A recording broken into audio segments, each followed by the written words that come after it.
Hello. Astronomy picture of the day, November 4, 2023. Today's video is about Dinkinesh Moonrise. Last Wednesday, the voyaging Lucy spacecraft encountered its first asteroid, 152,830 Dinkinesh, and discovered the inner main belt asteroid has a moon.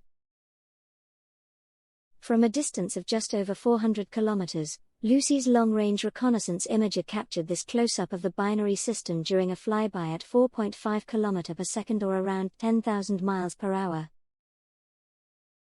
A marvelous world, Dinkinesh itself is small, less than 800 meters, about 0.5 miles, across at its widest. Its satellite is seen from the spacecraft's perspective to emerge from behind the primary asteroid. The asteroid moon is estimated to be only about 220 meters wide. Thanks for watching. And don't forget to like, comment, and share.